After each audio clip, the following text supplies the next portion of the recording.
Magandang umaga Pilipinas. Alamin natin ang magiging lagay at taya na panahon ngayong araw ng Biyernes, 17 April 2026.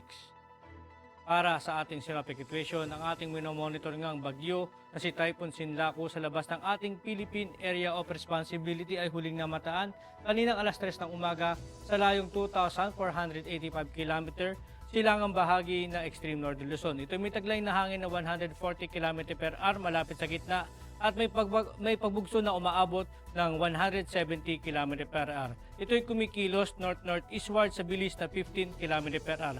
Asahan natin na wala naman itong direktang epekto sa ating bansa at mababa ang tsansa na ito'y pumasok ng ating Philippine Area of Responsibility.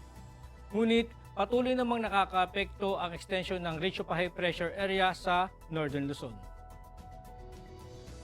Dahil dito asahan natin ang ating general area forecast, ang buong Luzon, partikular na dito sa Metro Manila, buong Visayas at sa Mindanao ang mainit at maalinsangang panahon at asahan din natin ang minsanang pulupulong pag-ulan, pagkulog o pagkidlat. Dulot naman ito ng mga localized thunderstorm lalo na sa dakong hapon o gabi. Para naman sa ating flight level wind chart, asahan natin sa 2,500 to 5,000 feet ang mahina hanggang sa katamtamang lakas ng hangin na nanggagaling sa hilagang silangan. At asahan natin na maaaring umabot ang lakas ng hangin ng 10 to 30 knots.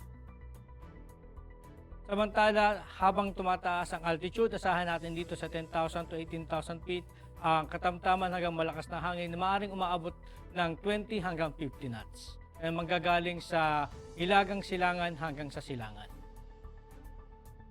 Para naman sa impact ng flight operation dito sa Metro Manila at natitirang bahagi ng ating bansa, dulot naman ng Ridge of High Pressure Area, asahan natin ang main hazard na subsiding air mass na nagre-resulta ng stable condition at fair weather. Asahan din naman natin ang impact nito sa rotary and general favorable condition, good visibility and light winds and ideal for low-level operations. Sa fixed wing naman, asahan naman natin na expect generally smooth condition, isolated light turbulence possible due to afternoon convection dahil sa mga localized thunderstorm.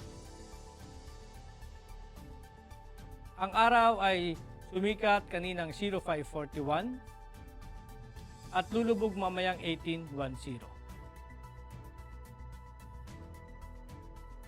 Meron naman tayong 0% new moon illumination. At para maging updated sa lagay at taya ng panahon, ipalo lang ang aming official social media accounts ng Air Force Weather Center. At yan lang po lagay ng ating panahon ngayong umaga at sa ngalan po ng aming commanding officer na si Colonel Alvin John Cugador Pop Jesse, ako si Staff Sergeant Edmar B. Segadraca Jr., Philippine Air Force Weather Broadcaster ng Air Force Weather Center. Muli magandang umaga at maraming salamat.